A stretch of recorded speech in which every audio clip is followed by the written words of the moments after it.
Today we're joined by Kerrie, one of our operations executives, fresh back from now I'm going to say these wrong. So it's the Garhwal and Kumanian. Yeah. That region, basically the Indian Himalayas, a place many trekkers haven't heard much about, but one of our best kept secrets. We're going to find out what it's really like to trek in the shadow of Nanda Devi and to walk in a region that feels unspoilt and off the beaten track. How does the region feel different from more travelled Himalayan routes? So the biggest difference with the Indian Himalaya compared to somewhere like Nepal is that it's still very wild, it's still very basic, it's as it had, like the whole area hasn't been developed since we've been running this trip. We've been doing this trip for over 25 years and the area is the same now as it was back then. So it's in other areas of the Himalayas, you know, you've got roads being built, you've got like lodges being built, you've got all of that going on. And in the Indian Himalaya where we were, there's none of that at all. So it's very timeless. Yeah. Nice. And then when we come to the trek itself, what was the terrain like? It's a little bit of everything, really. Some days we were walking across really pretty like alpine pastures, you went through like grassy tracks. Other days we were walking up and over high passes, so the terrain was a little bit rocky underfoot. Sometimes there was tree roots, river crossings. We kind of had a bit of everything thrown out. That's what you want though, isn't it? Oh, absolutely, yeah, definitely. And then was there any walking days or sections that stood out for like the remoteness or for the like dramatic views? It is all dramatic. Yeah, no, I mean, as the days went on and we got more and more into the mountains, like the views just got bigger and better.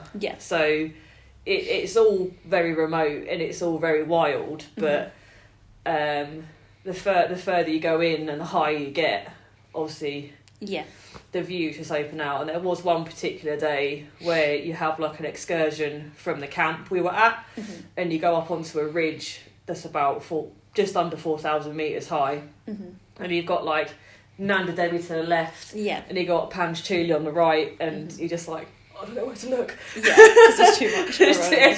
It was absolutely incredible. Just mind blowing. Because am I right in saying that from the start of the trek, each day you're getting closer to Nanda Devi?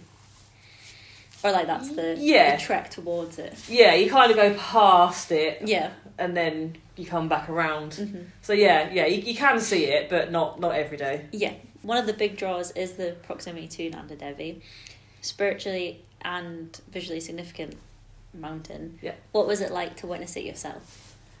It's really special. Like the whole area is special, and you kind of get that feeling when you're there. The more time you spend there, the more you appreciate just how significant this area is to people. And to be able to see Nanda Devi was definitely a highlight. A big part of this trek is the camping along the way. What were the campsites set up like? Were like the tents and the facilities, and how did that all work? So each day when we got to camp, everything was set up for us. So we had our tents set up, and we had like a mess tent, there was the cook tent, we had 2 toilet tents as well. Nice. Important. And I was lucky enough to have a tent to myself, so they were 3-man tents.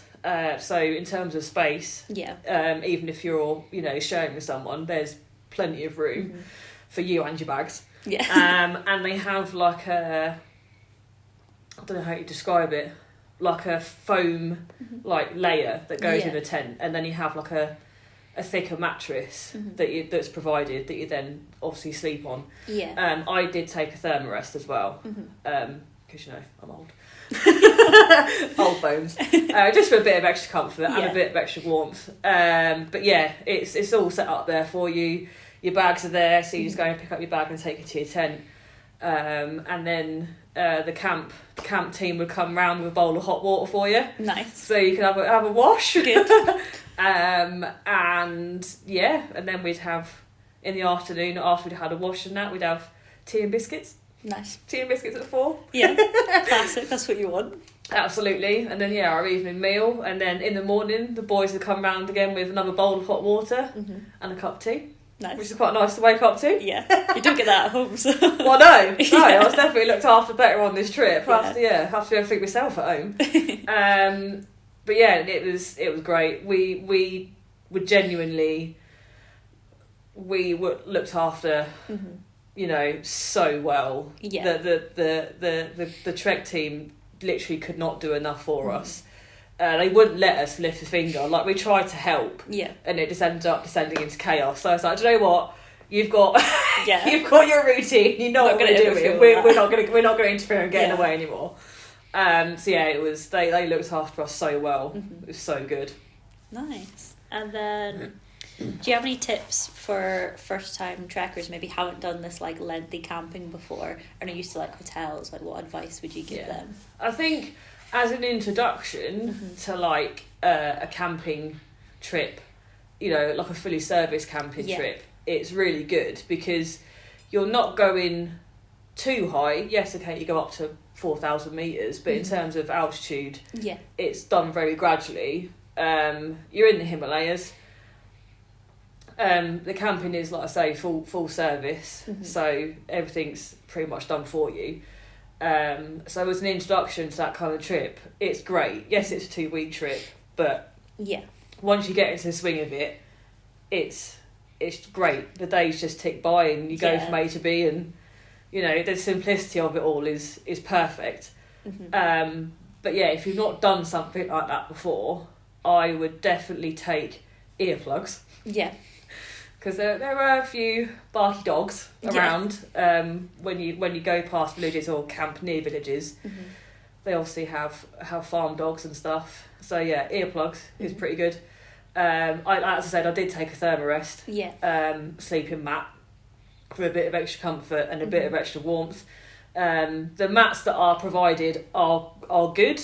Not everyone in our group took a thermarest, and no one complained of a bad back or anything. So yeah, if you want a little bit of extra comfort, definitely take a thermarest. Nice. Let's talk about the food. Was there any particular meals or snacks that stood out to you, taking it that there was? I mean, what the cook rustled up for us in the middle of nowhere, when all of our stuff is being transported by mules, was incredible.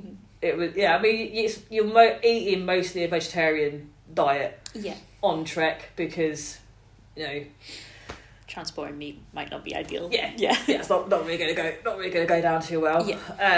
But we ate so well.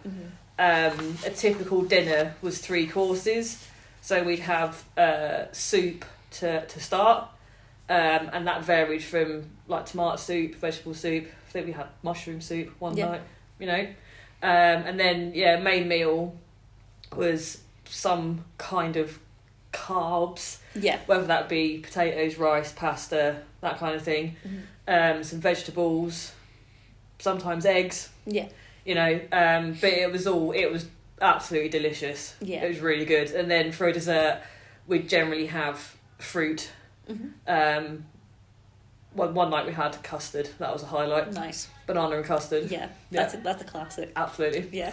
So you didn't go hungry at all? Didn't go hungry whatsoever. Nice. No, we definitely had seconds most evenings.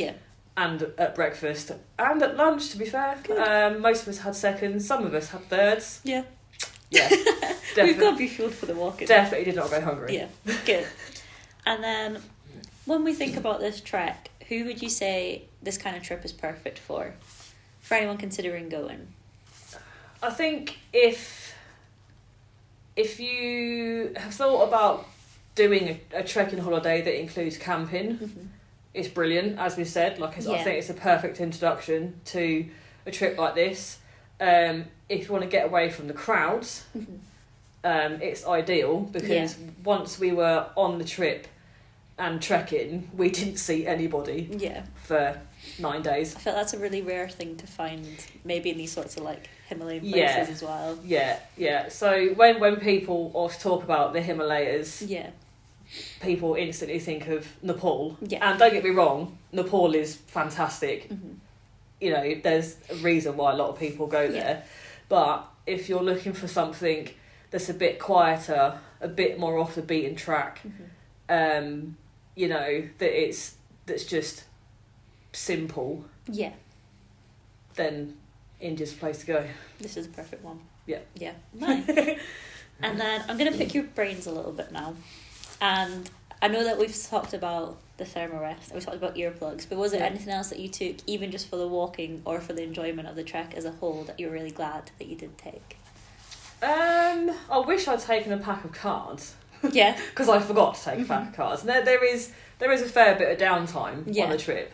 So I think if I'd had something like a pack of cards, we could have, you know, amused ourselves in the evenings. But the guide provided lots of books for us about you know, about Hinduism, about the local flora and fauna. So, you know, we'd spend afternoons like flicking through these books and stuff. Yeah.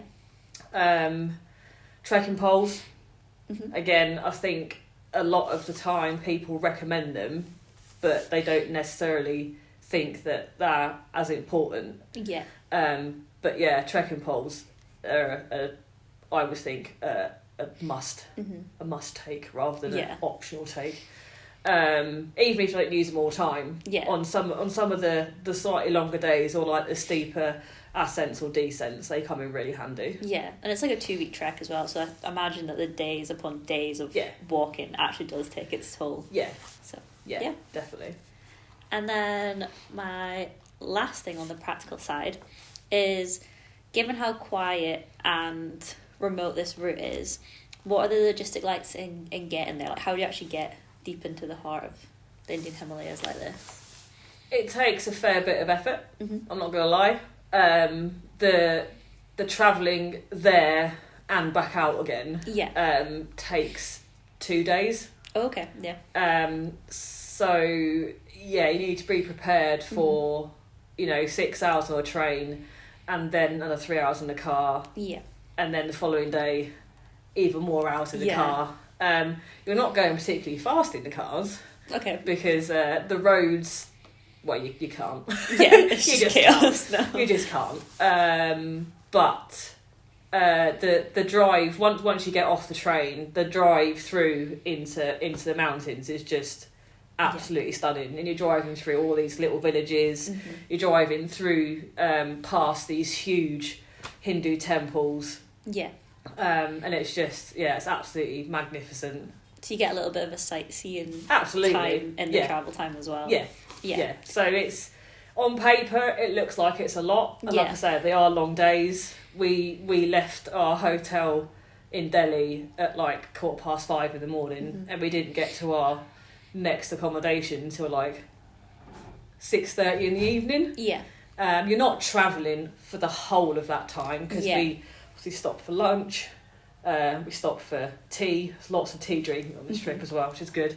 You know, so it's not full on constant travel, but there's there's still long days. Yeah. So I think if anyone's like gone on to this holiday and seen how long it takes to get there, would you say it's definitely worth it? Oh, 100%. Yeah. 100%. Yeah.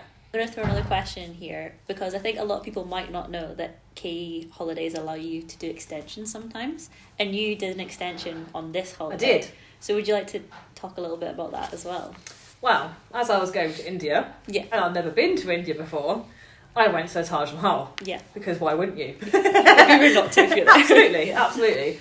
So yes, I booked a 1-day extension after the trip had finished. So on the Saturday, when everyone else was travelling home, I had to get up again quite early. No rest. There's a theme to this trip, got the train to Agra, and was met by another tour guide. And we went to the Taj Mahal and the Agra Fort for the day, and it was just, Yeah. It blew my tiny mind. Yeah. An unforgettable day. Oh, absolutely. Like, don't get me wrong, after you've been in the mountains for 9 days and not seen anybody, to then go to Taj Mahal is a bit of a complete contrast. Bit of a shock to the senses. Like, oh, there's people again. And lots of people. So yes, it was very busy, but that didn't take away anything from the experience. It is an incredible place to visit. Yeah. It's just, absolutely spectacular. Highly recommended it. Absolutely. Yeah. Yeah. Wonderful. Well, thank you so much for sharing your experience, Kerrie. And if you have any questions, you can leave them down below and we'll get back to you about them. And if you want to check out any more details about the trip or the departure dates, you can do that at kerrieadventure.com. Thank you. You're welcome.